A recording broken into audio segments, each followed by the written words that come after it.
ভারত শাসিত কাশ্মীরে কয়েক দশক ধরে স্বাধীনতা কর্মী ও বিচ্ছিন্নতাবাদী বিরোধীদের সঙ্গে ভারতের নিরাপত্তা বাহিনীর সংঘাত চলছে।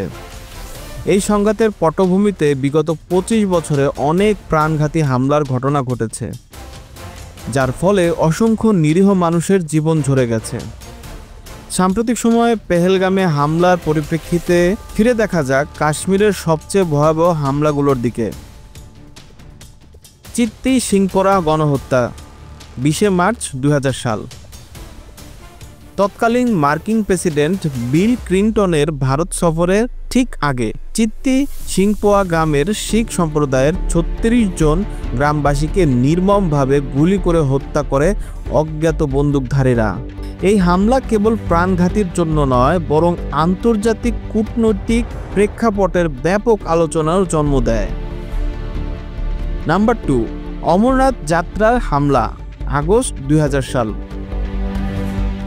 অমরনাথ যাত্রা, যা হিন্দু ধর্মাবলম্বীদের জন্য একটি পবিত্র তীর্থযাত্রা, সেই সময় বিদ্রোহীদের একটি বড় হামলার লক্ষ্যবস্তুতে পরিণত হয়। এই হামলায় কমপক্ষে 32 জন নিহত হন।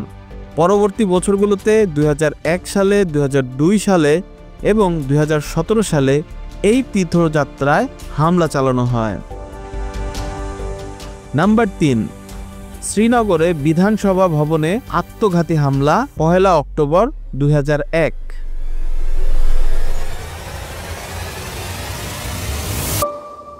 কাশ্মীরের রাজধানী শ্রীনগরে বিধানসভা ভবনের উপর এক আত্মঘাতী হামলা চালানো হয়। এতে অন্তত 36 জন নিহত হন। ওই হামলায় বিস্ফোরক ভর্তি গাড়ি ব্যবহার করা হয়। নাম্বার 4, কালুচক সেনাঘাঁটিতে হামলা, 14 মে 2000 সাল। তৎকালীন মার্কিন কূটনৈতিক ক্রিস্টিয়ানা রোকা ভারত সফররত অবস্থায় 3 জন সন্দেহভাজন বিদ্রোহী একটি বাসে গ্রেনেড ছুঁড়ে সেনাঘাঁটির ভেতরে ঢুকে পড়ে। তারা সেনাবাহিনীর আবাসিক এলাকাতেও গুলি চালায়। হামলায় 36 জন প্রাণ হারান। নাম্বার 5, নন্দী মার্গ হত্যাকাণ্ড, 23 মার্চ 2003 সাল। কাশ্মীরে নদী মার্গ গ্রামের অন্তত 24 জন নিরীহ গ্রামবাসীকে হত্যা করে বন্দুকধারীরা। এই হামলাটিও দেশের ভিতরে এবং বাহিরে গভীর শোক ও ক্ষোভের জন্ম দেয়। নাম্বার 6, উরি সেনাঘাঁটিতে হামলা, 18 সেপ্টেম্বর 2016। পাকিস্তান ভিত্তিক জৈশ-ই-মোহাম্মদ গোষ্ঠীর সদস্যদের বিরুদ্ধে অভিযোগ রয়েছে যে তারা ভারতের উরি শহরে সেনাঘাঁটিতে এক সশস্ত্র হামলা চালিয়ে 19 জন ভারতীয় সেনাকে হত্যা করেন। এই হামলার জবাবে ভারতের সার্জিক্যাল স্ট্রাইক পরিচালনা করে বলে দাবি করে। নাম্বার 7, পুলওয়ামা আত্মঘাতী হামলা। জৈশ-ই-মোহাম্মদের এক আত্মঘাতী বোমারু বিস্ফোরক ভর্তি গাড়ি নিয়ে ভারতের আধা সামরিক বাহিনীর একটি বাসকে আঘাত করেন। এতে 40 জন জওয়ান নিহত হন। এই হামলার জেরে ভারত এবং পাকিস্তানের মধ্যে ব্যাপক উত্তেজনা সৃষ্টি হয় এবং সীমান্তে যুদ্ধ পরিস্থিতি সৃষ্টি হয়। নাম্বার 8, জম্মুতে তীর্থযাত্রীবাহী বাসে হামলা, 9 জুন 2024।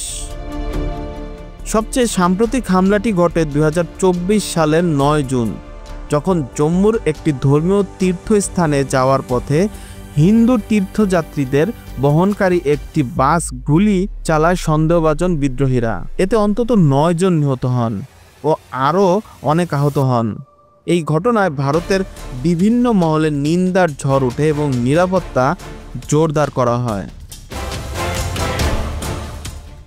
আর ভারত এবং পাকিস্তানের মধ্যে কে সব থেকে বেশি শক্তিশালী, সেই ভিডিওটা পরবর্তী সেশনে আসতেছে। সো এই জন্য তোমাদের যেটা করতে হবে, লাইক, কমেন্ট, শেয়ার এবং সাবস্ক্রাইব করতে হবে।